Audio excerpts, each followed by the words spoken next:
कीर्ती पाऊले चित्ती समान काळ सार्थक केला त्यांनी धरिला मनी विठ्ठल कीर्तनाचा समारंभ निर्दंभ सर्वथा काळ सार्थक केला त्यांनी धरिला मनी विठ्ठल निळा म्हणे स्वरूप सिद्धी नित्य समाधी हरिनामे काळ सार्थक केला त्यांनी धरिला मनी विठ्ठल महायोग पीठे तटे भीमरथाम वरम पुंडरीकाय दातुं मुनींद्रैः समागत्य तिष्ठन्तमानन्द कंदम परब्रह्मलिंगम भजे पांडुरंगम अलंकापुरी रम्य सिंहासनस्थं पदाम्भोज तेजस्फुरद्दिक्प्रदेशं विधीन्द्रादिदेवै सदा स्तूयमानं समाधिस्थमूर्तिं भजे ज्ञानदेवं नमो सद्गुरु तुकया ज्ञानदीपा नमो सद्गुरु सच्चिदानंद रूपा नमो सद्गुरु भक्त कल्याण मूर्ती नमो सद्गुरु भास्करा पूर्ण कीर्ती तपोज्ञान वैराग्य भक्ती स्वरूपम सदालंकृतं साधु संन्यास योगम मुखे यस्य वेदांत शास्त्रार्थ नीतिं नमो नारायण गिरिं ब्रह्म स्वरूपम मस्तक हे पाया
पाऊले चित्ती समान काळ सार्थक केला त्यांनी धरिला मणी विठ्ठल. संत श्रेष्ठ जगद्गुरु तुकाराम महाराजांचे परमशिष्य निळोबा महाराज यांचा 4 चरणाचा हा सेवेसाठी निवडलेला अभंग. संत श्रेष्ठ निळोबा महाराज या अभंगामध्ये ज्या सज्जन सत्पुरुषांनी आपल्या जीवनातील हे जीवन सार्थकी लावलं, हा काळ सार्थक केला, त्यांनी काय साधन केलं त्याचं विश्लेषण या अभंगामध्ये करतात. या जगामध्ये सर्वच जण जीवन जगत असले तरी सज्जन माणसं आपली वाणी व्यर्थ खर्चत नाही, ती परमेश्वराच्या चिंतनामध्ये ते अर्पण करतात. नाम वाचे श्रवण नाम कान श्रवणेंद्रिय, या कानानं ते व्यर्थ श्रवण करत नाही तर भगवंताची कीर्ती गुणानुवाद ते श्रवण करतात. आणि चित्तामध्ये व्यर्थ विषयाचं चिंतन करण्यापेक्षा भगवंताच्या चरणांचं स्मरण करतात. पाऊले चित्ती समान, अशा रीतीनं आपलं जीवन हे आपलं कर्मधर्म सांभाळून होईल तेवढं परमार्थमय करण्याचा जे प्रयत्न करतात. निळोबारायांच्या मते काळ सार्थक केला त्यांनी धरिला मणी विठ्ठल विठ्ठला.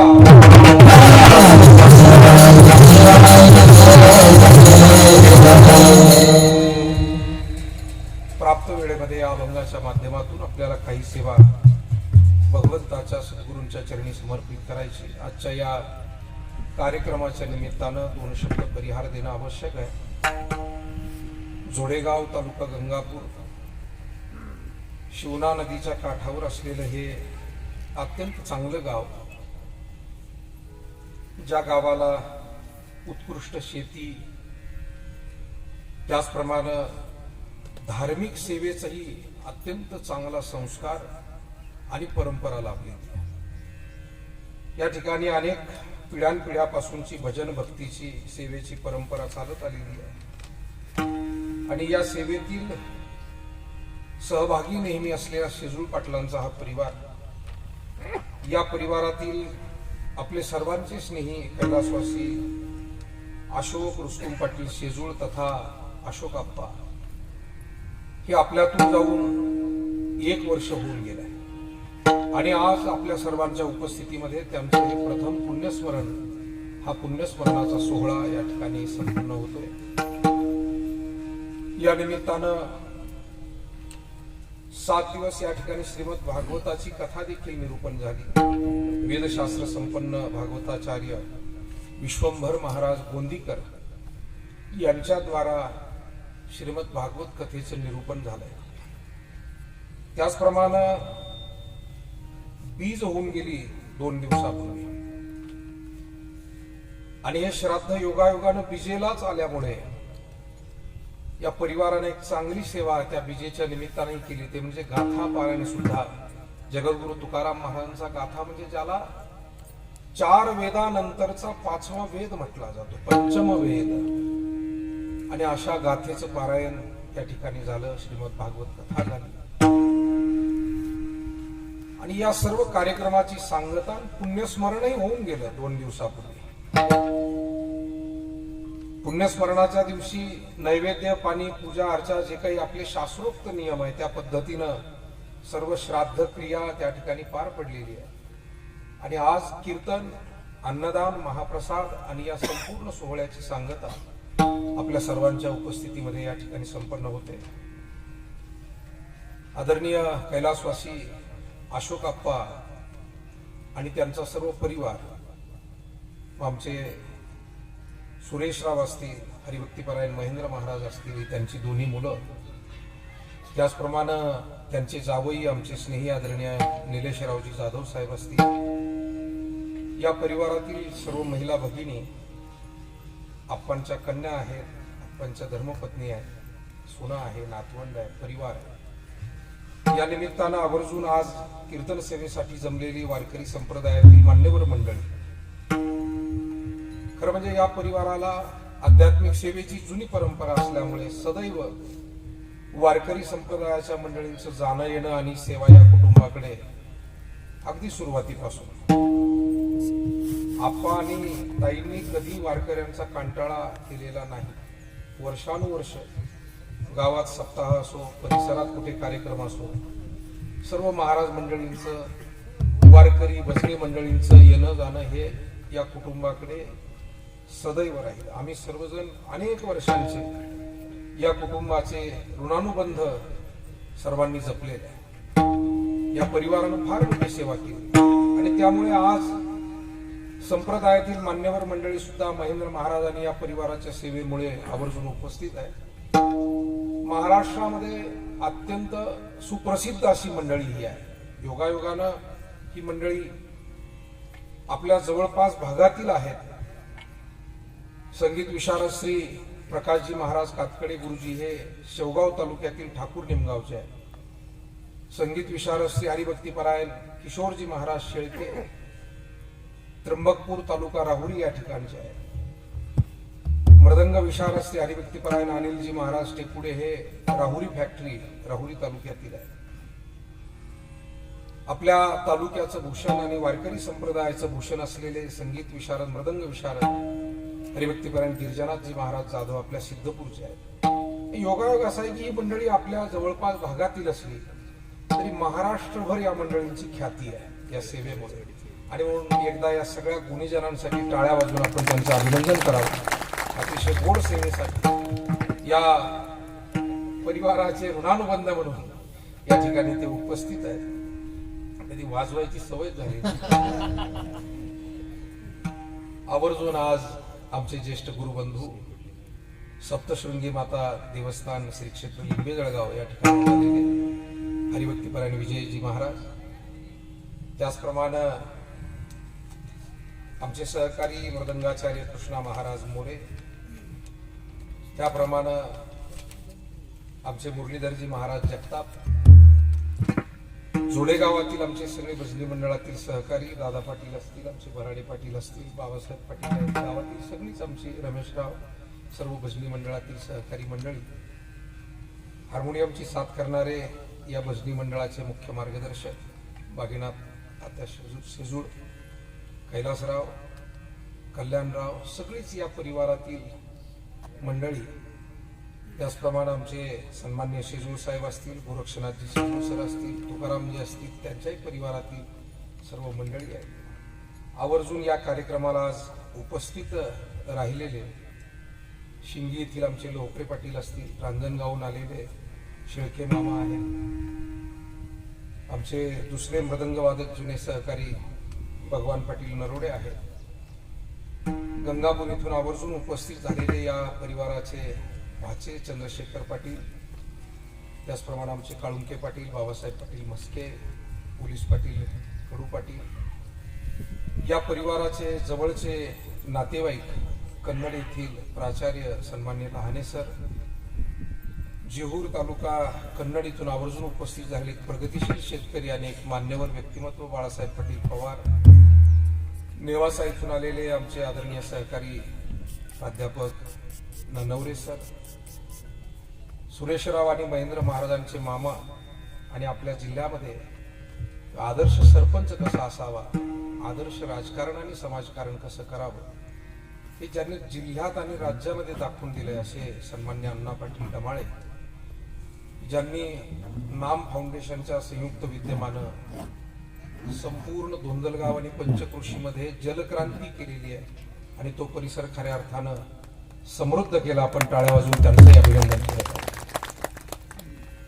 त्याचप्रमाणे रांजणगाव इथून आलेले आमचे दुसरे सहकारी प्रकाश पाटील मस्के असतील, नानाभाऊ मस्के पाटील असतील, हरिभाऊ आहेत, आमचे बद्री भाऊ आहेत, आमचे सोपानराव पंडित आहेत, दत्तू पाटील मस्के आहेत. खरं म्हणजे मी आता नामोल्लेख करायला गेलो म्हणून ओळखीच्या भागात ओळखीच्या महाराजाचं कीर्तन ठेवून नाही म्हणतात, कारण बराच वेळ जातो ना. मग आमचे राजू भाऊ मस्के आहेत, सुदामराव आहेत, आदरणीय दादा इथं बसलेले आहेत, समोर आमचे कचरू पाटील मंडलिक आहेत आणि सर्वच आमचे दत्तू भाऊ मस्के असतील, सर्व मंडळी आपण उपस्थित आहात. या परिवाराचे नातेवाईक आणि आमचे स्नेही बनसोडे पाटील आणि अकोली वाडगावची सर्व मंडळी, सर्वजण आपण उपस्थित आहात आणि सर्वांच्या उपस्थितीमध्ये आज आपण शेजूळ पाटील परिवाराचे समोर बसलेले सर्व आप्तेष्ट नातेवाईक, माता भगिनी, आप्पांना ही आदरांजली श्रद्धांजली वाहतोय कीर्तनाच्या माध्यमातून. खरं म्हणजे आता आप्पांना श्रद्धांजली वाहावं एवढं काही वयोमान त्यांचं झालेलं नाही,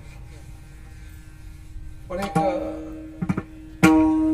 काळाची सत्ता जी काही ठरलेली आहे, आयुष्यातला जो वेळ मिळालेला आहे त्यापेक्षा काही वाढवून मिळत नाही म्हणतात. आणि निमित्त हे होत असतं, जाण्यासाठी काहीतरी निमित्त पाहिजेच असतं, कुठलं तरी दुखणं वाहणं. आणि म्हणून पोटाच्या दुखण्याचं निमित्त झालं, ऑपरेशन सुद्धा फार चांगल्या पद्धतीनं, जावई असतील, मुलं असतील, सगळ्या परिवारानं फार धावपळ करून चांगलं उत्तम रीतीनं ऑपरेशन केलं. ऑपरेशन सक्सेस झालं, बरे होऊन घरी आले. आपण सगळेजण त्यांना भेटून गेलो.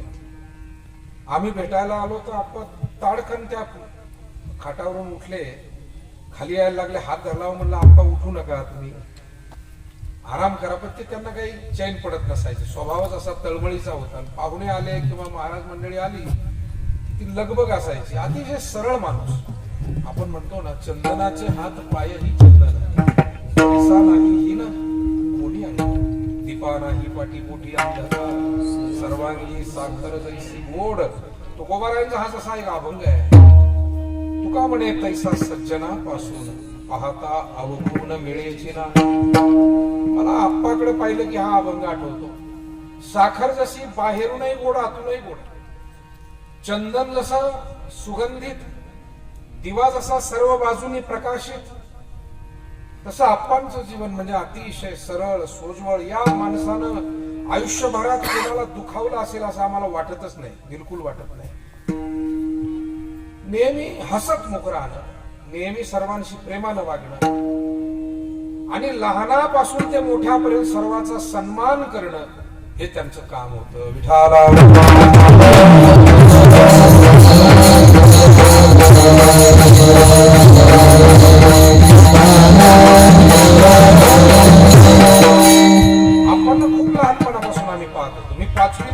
शाळेत येत होतो, आमची रांजणगावची बरीच मुलं वस्तीवरची इकडची इकडे यायची.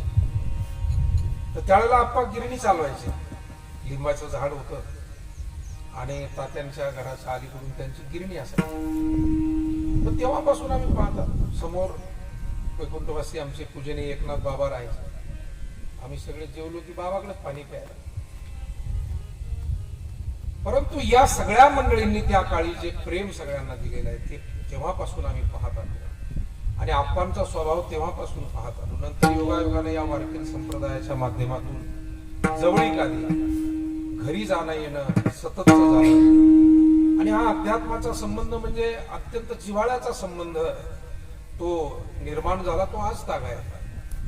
परंतु या परिवारानं जी काही वारकरी संप्रदायाची सेवा केली, मला असं वाटतं आयुष्य जरी आपल्या हातात नसलं तरी मिळालेलं आयुष्य किती जगावं हे हातात नाही, पण कसं जगावं हे आपल्या हातात आहे.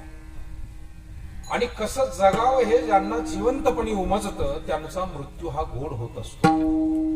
बरोबर आहे म्हणतात, आम्हाला जिवंतपणी कळलं की मृत्यू हा गोड करायचा असतो आणि म्हणून आम्ही जीवनभर अट्टहास केला. आणि अट्टहास म्हणजे भक्तीचा केला, सत्कर्माचा केला, पुण्यकर्माचा केला आणि त्याचा परिणाम असा झाला की शेवटचा दिवस तो शेवटचा दिवस आमचा गोड झाला. आप्पा लवकर गेलेले असले तरी त्यांना सद्गती लाभलेली आहे. याच्यात मला वाटतं गीतेच्या शब्दांचा आधार घेऊन जर बोलायचे तर याती नास्त्यत्र संशय, त्याच्यामध्ये संशय बाळगण्याचं कारण नाही. तुकोबाराय ज्या काळामध्ये वैकुंठ गमनाला गेले त्या काळात खऱ्या अर्थानं आप्पांचं वैकुंठ गमन झालं आणि म्हणून आज या परिवारानं सगळं दुःख मनामध्ये साठवून किंबहुना ते थोडं बाजूला ठेवून, दुःख आहेच, या सगळ्याच परिवाराला दुःख आहे, आपल्यासारख्या सर्व स्नेहीजनांना दुःख आहे, परंतु त्यांच्या नावानं जे काही शास्त्रविधीनं सांगितलेली कर्म आहे ती करणं आवश्यक असतं आणि त्या पद्धतीनं सर्व काही क्रिया कर्म व्यवस्थितपणे या ठिकाणी पार पाडलेली आहे. आज त्याची सांगता खरं म्हणजे 2 दिवसापूर्वीचीच तारीख महेंद्र महाराजांनी मागितलेली होती. आता तुकाराम विजेचा उत्सव निवासाला होता, ती अडचण, ती सांगता झाल्याशिवाय पर्याय नाही. वीज संपली, काल तृतीया आणि चतुर्थी एकत्र आली सर, त्याच्यामुळे संकष्ट चतुर्थीचा लोणीला कार्यक्रम असतो आणि 2 कार्यक्रम कालचे होते. एक गावामध्ये विजेचा सप्ताह होत असतो लोणी गावात, त्याची सांगता आणि त्या प्रित्यर्थ वारकरी संप्रदायातील कोणातरी तपस्वी मान्यवरांना स्वर्गीय पद्मभूषण बाळासाहेब विखे पाटील यांच्या स्मृती प्रित्यर्थ सन्मानित केलं जातं, तो पुरस्कार दिला जातो. काल तो पुरस्कार सोहळा देखील तिथे होता. त्याही कार्यक्रमाचं नियोजन, धावपळ, तोही गावचा नेवाशाचा लोणीचा काय दोन्ही गावचेच कार्यक्रम, धावपळ आणि जबाबदारी आली.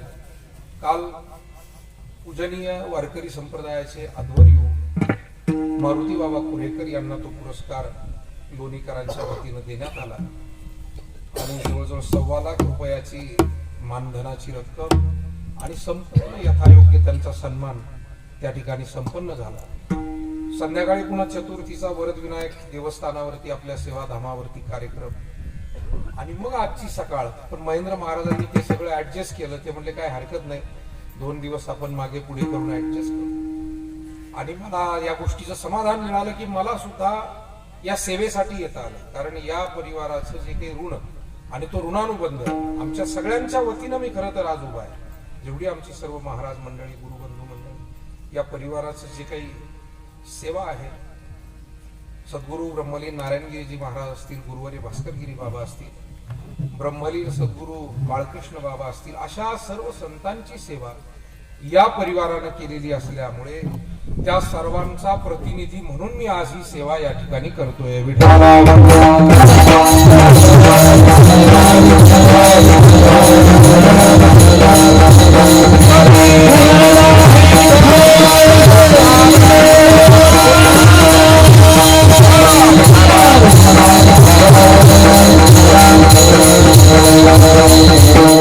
महाराज या अभंगामध्ये जीवन सार्थकी लावणारे जे सत्पुरुष, सज्जन माणूस किंवा महात्मे, त्यांचं आध्यात्मिक साधन काय होतं हे समजावून सांगतात. अर्थात जीवन प्रत्येकाला मिळालं, पण काही माणसं हे जीवन न समजल्यामुळे व्यर्थ पद्धतीनं जगतात, तर काही माणसं हे जीवन सार्थ पद्धतीनं जगतात. मला वाटतं व्यर्थ जीवन जगणाऱ्यांच्या बाबतीमध्ये सांगायला नको, बोलायला नको, ते आपण सतत आपल्या डोळ्यांनी आजूबाजूला पाहतच असतो. हे कशासाठी जीवन मिळालंय त्याचं भानच नाही. करण्याचे नावे भलतेची करी, आसुरी विचारांचा आश्रय करून माणसानं परोपकार करावा की स्वार्थी असावं? परोपकार करावा, परोपकारी असावं. पण बरीच माणसं आयुष्याच्या शेवटच्या क्षणापर्यंत फक्त स्वार्थी जीवन जगतात. स्वार्थ साधिता न पाहे पराचे हित, म्हणजे आपला स्वार्थ साधला गेला पाहिजे, दुसऱ्याचं काही हो. पण स्वार्थी माणूस प्रपंचात राहिला तरी तो स्वार्थच साधतो. म्हणजे एक असाच माणूस शेतावर का सकाळी सकाळी निघालेला पहाटे लवकर, आणि एक साधूची कुटिया होती. साधू आपले पहाटे स्नान करून ध्यानाला त्या कुटियेच्या समोर बसले, शेजारी धुनी पेटलेली होती. साधूंच्या कुटियेसमोर धुनी आहे, ती पेटवली. साधू ध्यानस्थ आहेत आणि काय वारं आलं, तो अग्नी उडाला म्हणा, त्यांची दाढी पेटली. दाढी पेटल्यावर आता ती जुने साधू होते बिचारे, ती दाढी जुनी होती, ती जरा पेटल्यावर ते आपले असे विझवायला लागले, उभे राहिले. तेवढ्यात हा जो स्वार्थी रस्त्याने चालला होता तो पटकन गेला. तो म्हणला, महाराज महाराज थोडं थांबा, एक मिनिट. यांना वाटलं बरं झालं एवढ्या याच्यात कोणीतरी मदतीला आला. त्यानं सांगितलं, माझी बिडी पेटू द्या, मग आपण तुमची दाढी विझू. म्हणजे लोकांची दाढी जळाली तर चालेल, पण आपण बिडी पेटली पाहिजे. याला म्हणतो स्वार्थ. आणि परमार्थातही असा स्वार्थी मनुष्य आला तरी दुसरं काय करणार. एक असाच वारकरी दिंडीत आला खरा, तर त्याला ते जीवावरच यायचं. ते चालायचं काय, गार पाण्यानं आंघोळ करायची, स्वतःचे कपडे स्वतःच धुवायचे, एका लाईनीत चाला, एका लाईनीत बसा. याला घरी आगळ पगळ वागायची सवय. काय कदर झाली म्हणला, वा कशाला आलो आपण या दिंडीत. मला असं वाटतं त्यातल्या त्यात जर का देवगडच्या दिंडीत अशी माणसं गेले म्हणजे ते चांगले दोरीत येतात. कारण ती शिस्त ती अवघड जाते ना, ती सहन करणं म्हणजे अवघड शिस्त आहे. आमचे गिरिजानाथ महाराज तर म्हणतात सगळं खाय प्यायला असतं, पण तरी आमचं वजन कमी होतं. धाक असतो, पहाटे 4ला उठलंच पाहिजे, वेळेत पक्वा वाजवला. आता तेही रिटायरमेंट झाले त्याच्यातून, आता ते शेवटी जातात. दुसऱ्या पोरांच्या गळ्यात पक्वा घालून दिला त्यांनी.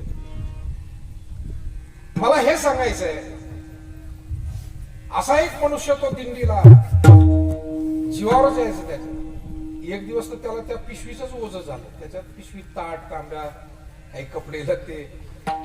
त्याने काय केलं, चालता चालता दुसऱ्या एका आपल्या भजनी वारकऱ्याच्या खांद्याला दिली ती पिशवी अडकून. तो वारकरी म्हणला, माझी पिशवी माझ्याजवळ आहे, आणखी तुमची पिशवी, आणि मी कसा चालणार. त्याने सांगितलं, तुकाराम महाराजांनी सांगितलंय, तुका म्हणे माझे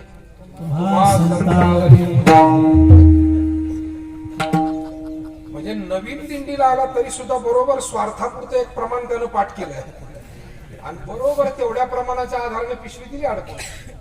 वारकरी म्हणलं काय हरकत नाही, 1-2 तास आपल्या खांद्याला पिशवी राहिली, आपण कुठं मरणार. दुपारच्या ठेप्याला दिंडी गेली. जेवायला बसायच्या जागेवरून काही हा वाद घालायला लागला, कारण हा होताच तसा. म्हणजे हे वासू ह्या कळपातलं नव्हतंच, हे दुसऱ्या कळपातलं वासू. त्याला त्यामुळे त्या कुठेही गेला की तो आपला असाच वागायचा. दुपारी जेवायला बसायचं, जागेवरूनच लागला शेजाऱ्याशी आबरी तुमरी करायला. ज्याच्या खांद्याला पिशवी अडकवली होती ना, तो संधीच पाहत होता हा कुठं सापडतो. तो आला आणि याच्या जोरात मुस्काडा, इतकी जोरात मारला. आणि मारल्यावर तो म्हणायला लागला, का मारलं. म्हणजे तुकाराम महाराजांनी सांगितलं म्हणून मारलं. तुकाराम महाराज काय म्हणतो, तुका म्हणे आयशा नरा मोजून मारा व्याप पैजारा. मी तरी हाताने मारलं, तुकाराम महाराज म्हटलं चपल्याने मारा, पैजारा पायातील चपलेनं मारा असं सांगितलं. तेव्हा विनोदाचा भाग जरी बाजूला ठेवला तरी स्वार्थी मनुष्य हा कुठेही गेला तरी त्याचा स्वार्थ साधतो. मनुष्याचं जीवन स्वार्थानं कधीही ते योग्य होऊ शकत नाही, ते अभिनंदनाला पात्र होऊ शकत नाही. त्याच्यासाठी पुण्य करावं लागेल, परोपकार करावा लागेल, सेवा करावी लागेल. तुकोबारा म्हणतात, पुण्य परोपकार पापते परपेडा अनिक नाही जोडा तुझायासी. तेव्हा मानवी जीवन जरी प्रत्येकाला मिळालेलं असलं तरी या जीवनामध्ये काय करावं आणि काय टाकावं याचा विवेक आपल्याकडे असणं, यालाच सत्सत विवेक बुद्धी असं म्हणतात. मुळात मराठीतला हा शब्द आहे सत असत विवेक बुद्धी, असा तो मूळ शब्द आहे. आणि तो जोडून घेतल्यामुळे सत्सत विवेक बुद्धी, त्याचा संधी विग्रह केला की सत असत विवेक, म्हणजे सत्य काय आणि असत्य काय याचा विचार, खरं काय आणि खोटं काय याचा विचार, ग्राह्य काय आणि त्याज्य काय. कारण विचार न करता गोष्टी जर आपण स्वीकारल्या तर कधी कधी चुकीची गोष्ट आपण स्वीकारतो आणि चांगली गोष्ट आपण सोडून देतो, कारण विचार न केल्यामुळे. खर तर विचार जर केला तर माणसानं काय घ्यावं काय सोडावं हे त्याला कळतं. गुरुवर्य सद्गुरु नारायणगिरीजी महाराज एक उदाहरण सांगायचं. म्हणाले, असाच एक अज्ञानी माणूस गंगेच्या काठी उभा होता. पूर आलेला गंगेला, आणि त्या पुरामध्ये अनेक गोष्टी वाहत येतात. कुठे लाकडच वाहत येतात, कुठे चारा वाहत येतो, कुणाचे वस्तू साहित्य वाहत. हा मनुष्य असा होता, आपल्याला काही सापडावं म्हणजे काही माणसं आपत्तीमध्ये मदत करत असतात आणि काहींसाठी ती आपत्ती म्हणजे इष्टापत्ती असते. त्याच्यातून काय आपल्याला मिळेल, म्हणजे काही जण दुष्काळाच्या निधीतून सुद्धा पैसे खातात. मुक्या प्राण्याच्या चाऱ्यातून आणि शेणातून जर पैसे खायचे असतील तर मला असं वाटतं याच्यापेक्षा आणखी काय कोणती गोष्ट. अर्थात समाजातली शहाणी माणसं असं कधी वागणार नाही, पण काही माणसं, काही स्वभाव तसा असतो आणि तो स्वभाव जात नाही. आधी होता वाघ्या दैवयोगी झाला, त्याचा येळकोट राहिला, मूळ स्वभाव जाहिरा झाला.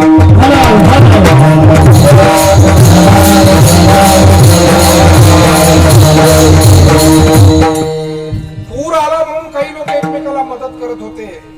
ज्याचं घर पाण्यात गेलं कुणी त्याला जेवण देत होतं, निवारा नाही त्याला निवाऱ्याची सोय करत होते, कोणाच्या वस्तू बुडतायत त्या बाहेर काढत होते. आणि हा गंगेच्या काठावर उभा होता. काय सापडतंय आपल्याला?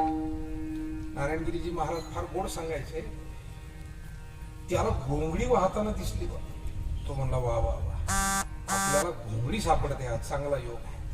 आणि मग जो पट्टीचा पोहणारा होता, गंगे काठचा राहणारा, त्यानं जे काही सूर मारला पाण्यामध्ये, जो पोहत निघाला, घोंगडी अशी वर आहे, त्याला माहिती मी आता उडी टाकली की घोंगडी मी बरोबर मग जाईल. ते पोहणाऱ्यांना माहिती असतं, त्याचं गणित असतं. ते मी आपल्याला सांगू, जीवन असो की कोणतंही काम असो, त्याचं एक गणित आहे.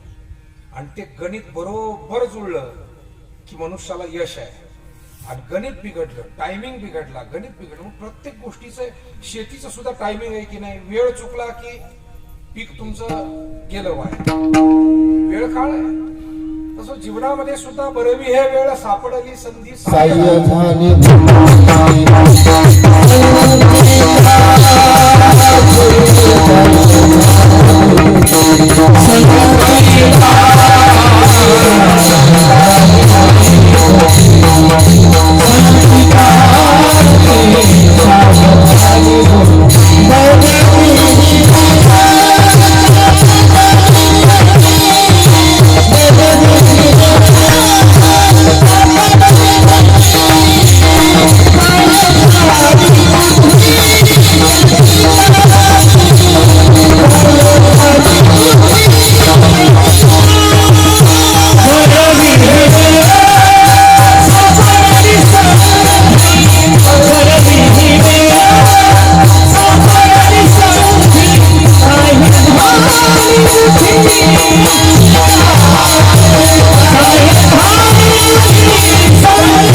समयोजाना भलते नाना भलते.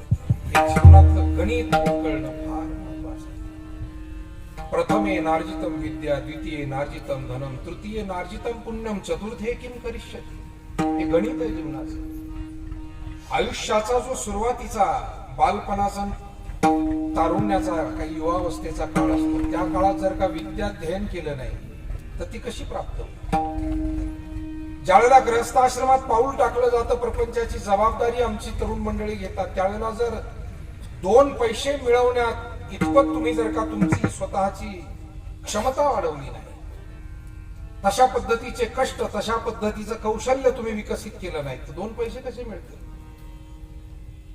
तिसऱ्या अवस्था जी आहे जीवनाची, जरा 2 पैसे मिळाले पण आपल्यावर जबाबदारी आहे. मिळालेलं फक्त एकट्याने नाही, जोडोनिया धन उत्तम व्यवहार आहे, उदास विचार आहे, त्यातून काही पुण्यही करायचंय, काही वाटा देवधर्मासाठी आहे, गोरगरिबांसाठी आहे, सेवेसाठी आहे. मग हे जर त्या काळात केलं नाही तर शास्त्रकार म्हणतात चतुर्थे किम करिष्यति. ज्यावेळेला हात, पाय, डोळे, शरीर आणि प्रपंच सुद्धा प्रतिकूल होतो, त्यावेळेला काय होणार आहे? एक वयस्कर माणूस भेटला आणि तो म्हणाला, महाराज मला तुमच्या सप्ताहात पंगत द्यायची. म्हटलं नका दादा, जाऊ द्या, काय करायचं आता, आहेत करण्यासारखी मंडळी आहे, करतील. नाही नाही, मला खूपच इच्छा आहे, मला तुमच्या सप्ताहात पंगत द्यायची. आता म्हणलं फारच आग्रह करताय तर मग द्या बाबा एखादी पंगत, काय हरकत नाही. मग त्यांनी सांगितलं, महाराज मला पंगत द्यावीशी वाटते पण देता येत नाही. बघा, अर्धा तास घोळ घातला आणि नंतर द्या म्हणल्यावर काय म्हणलं, मला पंगत द्यावीशी वाटते पण देता येत नाही. म्हणलं का देता येत नाही? म्हणे आता माझ्या हातात काय राहिलं. चतुर्थे किम करिष्यति. आयुष्याच्या शेवटच्या अवस्थेत म्हटलं की मग दान करू, मग पुण्य करू, मग भजन करू, सगळंच प्रतिकूल आहे. दान करायला संपत्ती हातात नाही आणि भजन पूजन सेवा करायला शरीर तितकं साथ देत नाही. म्हणून जव हे सकळ सिद्ध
तव तू आपुले स्वहित पाहे तीर्थयात्रे जाय चुकून. आणि म्हणून मनुष्यानं वेळेत हे करावं. वेळ महत्वाची. मी बोलता बोलता बाजूला मुद्दा आलो, कारण आपल्याला हिताचा काही मुद्दा असला म्हणून यावं कथेतून थोडासा पुढचा विषय. तेव्हा त्या पोहणाऱ्यानं सूर मारला, घोंगडी झाला, हे त्याला ठेवलं आणि घोंगडी धरायला तो जो पोहत निघाला, घोंगडी वाहत वाहत आली बरोबर त्या घोंगडीच्या जवळ. मी का सांगतो हा दृष्टांत ध्यानात घ्या. काय योग्य आणि काय अयोग्य हे कळलं पाहिजे. हा स्वार्थी होता. घोंगड मिळावं म्हणून, काहीतरी सापडावं म्हणून त्या नदीच्या काठावर उभा होता आणि घोंगड दिसलंय, नीट पाहिलं नाही घोंगडच आहे का काय. गेला खरा जवळ आणि जवळ गेल्यावर कळलं घोंगड नाही, ते अस्वल होतं. अस्वल. गुरुवर्य नारायणगिरीजी महाराज फार गमतीनं सांगायचे. आणि ते अस्वल पोहून पोहून दमलं होतं, ते आधारच पाहत होतं कशाचे. आणि हा गेला तिथं, म्हणजे हा होऊन गेला का नाही. आणि गेल्याबरोबर त्या अस्वलानं जे याला मिठी मारली म्हणतात, हा पाण्यात बुडायला लागला, नाकात तोंडात पाणी जायला लागलं, मध्येच उसळी मारायचा, वर यायचा. कडेला 2-4 ते गावकरी उभे होते आणि ते आता नदी काठची मंडळी होती, त्यांच्या भाषेत एकमेकाला सांगितलं, अरे कमली को छोड़ दे, कमली को छोड़ दे, मरता है क्या, कमली को छोड़ दे. बाकीचे म्हणायला लागले.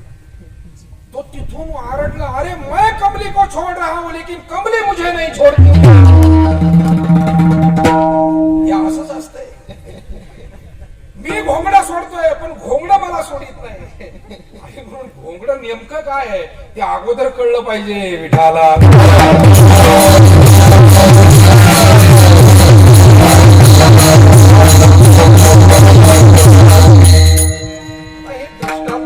साधू संत महात्म्याचे असेल त्याच्यातून काय काय अर्थ, जितकी आपल्या बुद्धीची उंची असेल तेवढा तिथपर्यंत अर्थ आपल्याला घेता येईल आणि तेवढं मार्गदर्शन त्यातून घेता येईल. सांगण्याचा मुद्दा इतकाच आहे की चुकीच्या गोष्टी आपण स्वतःहून जर त्याला बळी पडलो, म्हणून सुरुवातीला कळावं की काय बरं आहे काय वाईट आहे, काय खरं आहे काय खोटं आहे.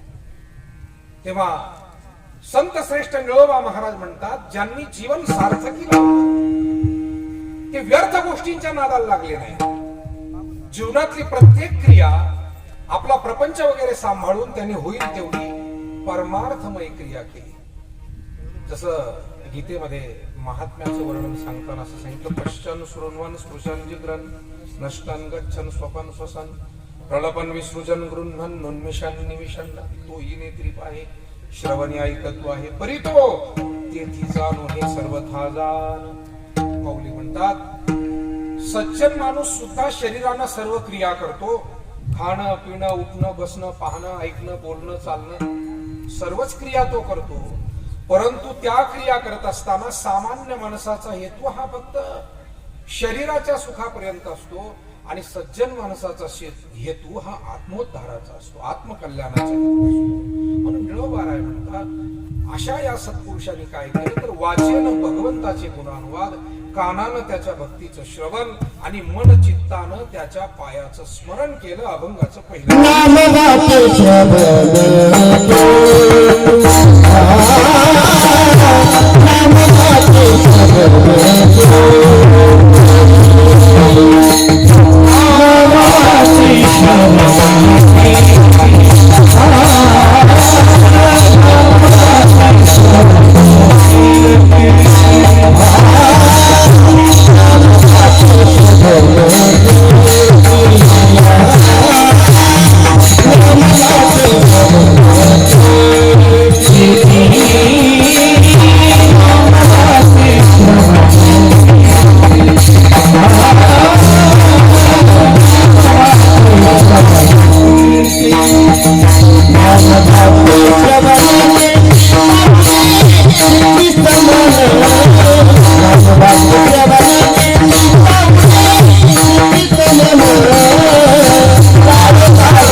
प्रापंचिक जबाबदारी सांभाळत असताना पुण्यकर्म करून घेतात. या शरीराकडून पुण्यकर्म केव्हा होतील? असलेली ज्ञानेंद्रिय आणि कर्मेंद्रिय ज्या वेळेला चांगलं काही करतील त्यातून पुण्य होतं. प्रातिनिधिक 3 गोष्टी सांगितल्या, पण एकूण शरीरानं काय करावं याचा उपदेश तो निळोबारायांना या ठिकाणी द्यायचा. मुखानं व्यर्थ बडबड करण्यापेक्षा, जसं ना माऊली म्हणाले, वाया व्यर्थ कथा व्यर्थ चर्चा काय कामाची. ज्या चर्चेतून काहीतरी निष्पन्न होईल, काही मार्गदर्शन मिळेल, काही वाणीला पुण्य होईल, काही सर्व बसलेल्यांना त्यातून काही बोध होईल, अशी चर्चा करायला काही हरकत नाही. बोधयंतः परस्परम गीतेमध्ये जे म्हटलं. पण काही वेळेला चर्चा अशी असते की ज्याच्यातून कोणालाच काही मिळण्यासारखं नाही, म्हणजे उगीच व्यर्थ चर्चा. म्हणजे म्हातारा म्हातारीची चर्चा चालली. चर्चा अशी चालली की ठीक आहे, आपण दुसऱ्याला निदान दूध देऊ शकत नाही, पण निदान ताक तरी दिलं पाहिजे. आणि चर्चा होता होता जरा थोडीशी कुरबुरीवर आली. कुरबुर सुरू झाली. म्हातारी म्हणली का कशाला द्यायचा ताक, आपल्याला काय घरी लागत नाही का? म्हातारा म्हणला अरे द्यावं, काय होतं लोकांना, आपल्याकडे शिल्लक असल्यावर द्यावं. तेवढ्यात कोणीतरी शेजारचं एक जण येऊन बसला. म्हणलं अहो काय झालं, काय कुरबुर करताय तुम्ही? काय म्हणलं आमची म्हातारी अशी चिकट बघा म्हणे, मी सांगतो तिला निदान ताक तरी आपण लोकांना दिलं पाहिजे. आणि ती म्हणती कशाला द्यायचं? तो शेजारचाच राहणारा होता. तो म्हणला पण ताक कशाचं? म्हणे दह्याचं. दही कशाचं? दुधाचं. आपण तुमच्या घरी दूध कुठं आहे? म्हणे अजून जायचंय घोडेगावला, गाय आणायची म्हणे अजून. म्हणजे अजून घोडेगाव जायचंय, गाय आणायची, मग ती गाय दूध देणार, मग त्या दुधाचं दही करणार. म्हणजे काही वेळेला चर्चा आपण कोणत्या विचार करतो त्याचा काही संबंध नसतो. याला म्हणतात अनंत वाचाळ बरळती बरळ या कैसा गोपाळ पावे. याला वितंडवाद म्हणतात, याला व्यर्थ चर्चा म्हणतात. विचार करिता वाया जाय काळ, लटके ते मूळ फजितीचे. वाणी ही अशी व्यर्थ खर्चू नये. बोलावा विठ्ठल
संतांनी आपली वाणी व्यर्थ न शिनवता ती भगवंताला अर्पण केली.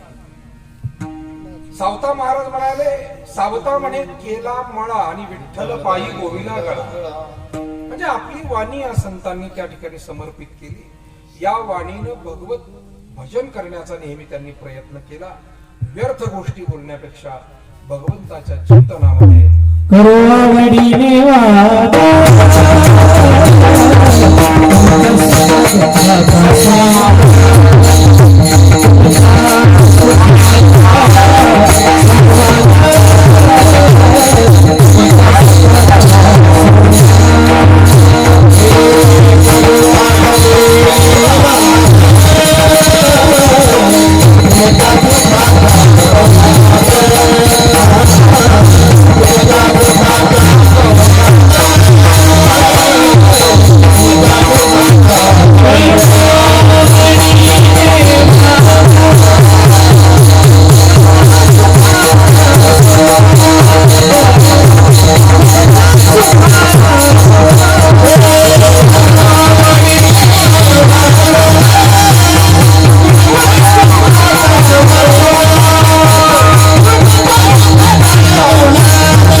भजनाचा, त्याच्या विषयीच्या चिंतनाचा वाद विवाद आणि संवाद या वाणीनं करावा. म्हणून सज्जन माणसं ही आपली वाणी व्यर्थ खर्चित नाही. योग्य पद्धतीने वाणीचा उपयोग, मला असं वाटतं काही माणसं त्याचा उपयोगच करत नाही, तर तेही चुकीचं आहे. म्हणजे आलेल्या पाहुण्यांना राम राम सुद्धा म्हणायचं नाही. काय तर म्हणजे कमी बोलतात, असं कुठं कमी बोलणार? अहो त्यांच्या घरी गेलो आम्ही, त्या पाहुण्याने रामराम नाही घातला, नाही म्हणजे ते कमी बोलतात. असं कुठं असतं? राम राम म्हणायला काय होते का? त्याला काय बोलताच येत नसेल तर ते आपण भामट्या करू. ते वाणीचा उपयोगच नाही. काय माणसं उदासीन असतात, त्याच्यामुळे ते असं वागतात. आता काही माणसं मात्र वाणीचा दुरुपयोग करतात. खरं म्हणजे चांगलं बोलावं, सत्यम ब्रूयात प्रियम ब्रूयात, सत्य बोलावं, प्रिय बोलावं, अशी शास्त्राने आज्ञा केलेली आहे. एका माणसाला, वयस्कर माणूस होता आणि एका तरुण मुलानं आपला सहज प्रश्न दारासमोरून चालला पायी. वडीलधारा माणूस आहे, बाबा ओट्यावर बसला, प्रेमानं विचारलं, तुमच्यासारखा तरुण, काय नाना बसले का?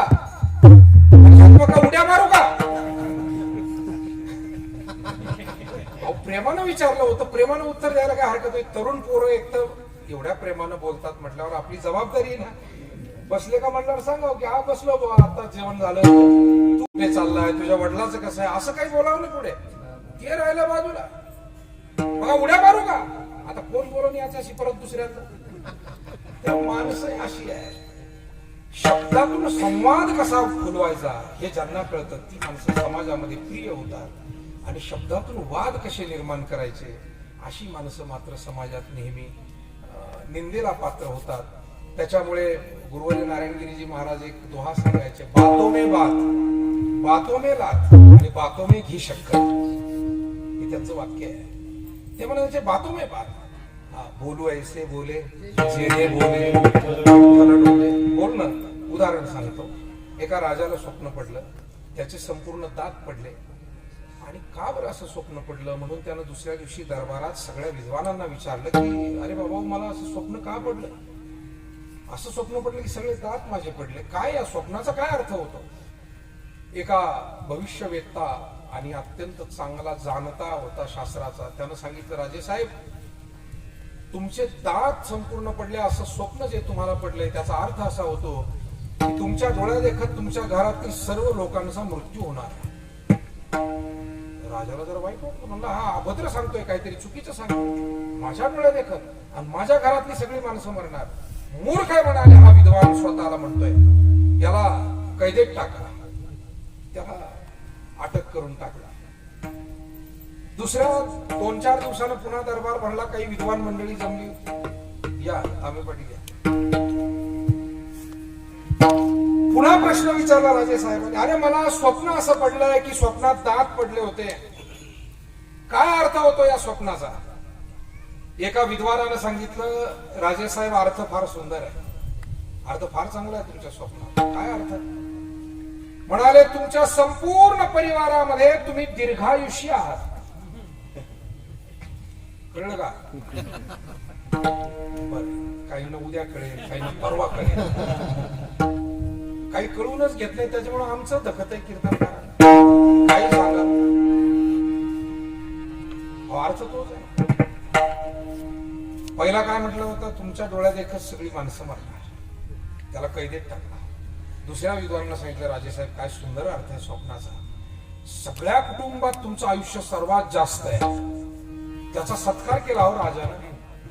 आणि संध्याकाळी राजा म्हणला, अरे अर्थ तर दोन्हीचा एकच आहे, पण आपण एकाला कैदेत टाकला, दुसऱ्याचा सन्मान केला. अर्थात या स्वप्नाचा अर्थ असाच होतो असं नाही, ही गोष्ट म्हणून सांगितली. नाही तर चुकून कोणाला स्वप्न पडायचं आणि तो म्हणायचं गेलो बा, आता काही खरं नाही. ही गोष्ट आहे, ही काल्पनिक गोष्ट आहे. सांगण्याचा मतितार्थ इतका आहे, त्या काही कथा दाखवल्या जातात ना, त्याच्यावर लिहिलेलं असतं की कुठल्याही सत्य घटनेवर हे आधारित नसून हे कथानक काल्पनिक आहे. तसंही सांगावं लागतं कीर्तनात कधी कधी, नाही तर काही लोकांना उगीच धसका, एखाद्याला चुकून जर असं स्वप्न पडलं. मला एवढंच सांगायचंय, एक सांगण्यात चुकला आणि दुसरा सांगण्यात योग्य ठरला. सांगणं तेच होतं, एकानं शब्द चुकीचे वापरले, तो म्हणला सगळे माणसं मारणार, आणि दुसरा म्हणला तुम्ही कुटुंबात सर्वात दीर्घायुषी होणार. मला असं वाटतं, शब्द कोणत्या वेळेला कसे वापरायचे याच्यावरती सुद्धा तुमचा संवाद आणि समाजातला संबंध अवलंबून आहे. विठाला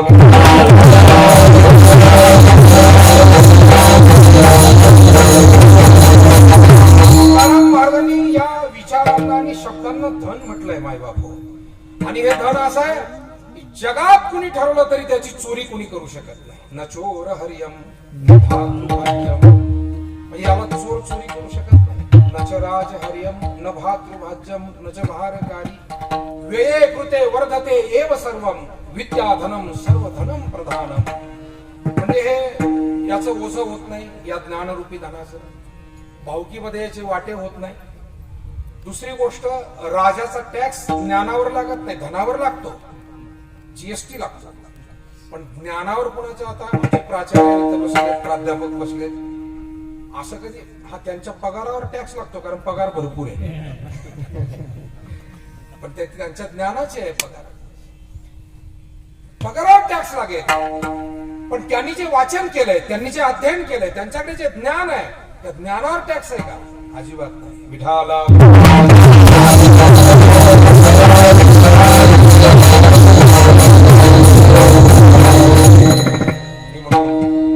खऱ्या अर्थानं मानवी जीवनामध्ये कसं बोलावं याचं शास्त्र आमच्या संतांनी ग्रंथांनी शिकवलं. अनुद्वेगम करम वाक्यम सत्यम प्रियम हितम जय. आणि म्हणून वाचेनं काय केलं तर नाम वाचेनं नाम घेतलं, वाचेनं गुणानुवाद गायले, वाचेनं चांगलं बोलले, बोलू ऐसे बोले जे नाही बोले. आणि दुसरी क्रिया सांगितली श्रवणे कीर्ती. श्रवणेंद्रिय नाम कान आहे.